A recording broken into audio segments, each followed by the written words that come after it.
Nouveau panneau au sein de Elaya Experience. Qu'est-ce qui se passe en fait maintenant que votre chatbot est activé sur votre site internet? Il commence à parler avec les gens, mais vous ne pouvez pas savoir ce qui se passe si vous n'êtes pas présent. Ce n'est pas un chatbot que l'on peut suivre en direct. Donc vous avez cette partie-là, conversation, qui va vous permettre d'avoir une vraie vue sur les échanges de votre chatbot et sur ce qu'il peut vous apporter.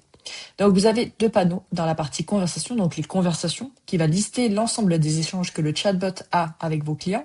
Et vous avez la partie formulaire dont on a parlé dans la partie paramétrage du chatbot, dont je vous ai parlé. Il faut paramétrer votre email si vous voulez recevoir les alertes, mais vous retrouvez également tous les formulaires qui sont envoyés directement dans cette partie-là. Donc si vous ne souhaitez pas recevoir d'alerte email, vous avez simplement à vous mettre un rappel de temps en temps pour aller surveiller cette partie. Revenons à la partie conversation. Donc, comme je le disais, ça liste vraiment toutes les conversations, tous les échanges. Donc, vous avez la possibilité soit de voir la boîte de réception, c'est-à-dire tous les échanges que vous n'avez pas encore vus, et tout ce qui est archivé, ce seront les conversations que vous avez vues. Vous avez un petit bouton voir ici. Si vous êtes plusieurs personnes à gérer, ça vous permettra de voir quelles sont les conversations qui ont été traitées, qui ont été vues. Si vous êtes quelqu'un de très précautionneux à surveiller vraiment tous les échanges, et sinon, vous avez tout au même endroit à cette passe. Donc, vous cliquez sur le bouton voir et là, vous pouvez voir vraiment les échanges que le chatbot aura eu avec votre client. Donc là, c'est une personne qui clairement a fait une demande pour une semaine. On voit que le chatbot est allé donner la liste des hébergements. Hop. Donc, vous voyez maintenant que j'ai vu, il y a le bouton revoir. Je vois ici quelques informations, je vois l'heure, je vois la date de l'échange et je vois également le nombre d'échanges qu'il y a eu au sein de la conversation. Donc on va essayer d'aller regarder une conversation qui est un petit peu plus longue. Celle-ci est intéressante, il y a 4. J'ai plusieurs boutons ici. Alors boutons, je retrouve des tags à nouveau. Donc ici j'ai un petit tag réservation, c'est-à-dire que la conversation a vraiment parlé de la partie réservation, c'était qu'il y a certainement une question concernant une disponibilité d'hébergement. Je peux archiver pour simplement l'enlever parce que c'est une conversation que j'aurais vue. Et donc 4 échanges, vous pouvez les voir juste ici. Donc à nouveau, comme je le disais, liste des hébergements qui a été donnée avec les petites fiches, les hébergements.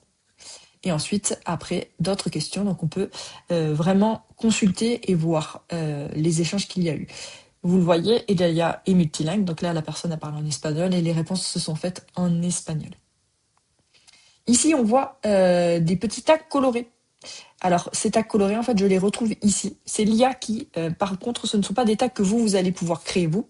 Ce sont des tags qui sont gérés automatiquement par l'IA. Elle est en capacité de savoir de quoi a parlé la conversation et peut ranger elle-même ces conversations-là. Donc, vous allez avoir des tags colorés. Et ensuite, si vous voulez rassembler ces questions qui ont été posées, par exemple, climatisation, il y a eu 3 questions qui concernent la climatisation. Je clique dessus et je peux filtrer les conversations qui ont eu lieu. Et je peux voir, en fait, que ces conversations-là ont eu lieu le 7 juin.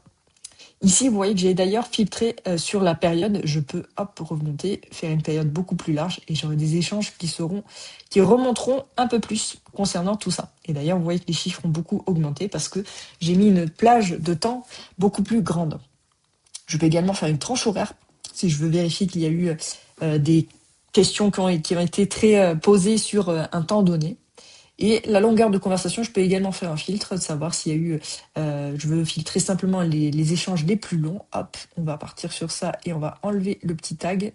Et là, ici, il y a eu un échange de 17 échanges. Donc, je peux le retrouver ici. D'ailleurs, il avait bien été tagué. On voit que la conversation a été longue et il y a eu pas mal d'échanges. Ici, dans les filtres, donc je vous ai montré la période, la tranche horaire, la longueur de la conversation. Ici, j'ai une partie très importante, c'est que je peux voir d'où viennent d'ailleurs ces conversations. Est-ce que ça a été fait sur le web, c'est-à-dire sur votre site internet en version ordinateur?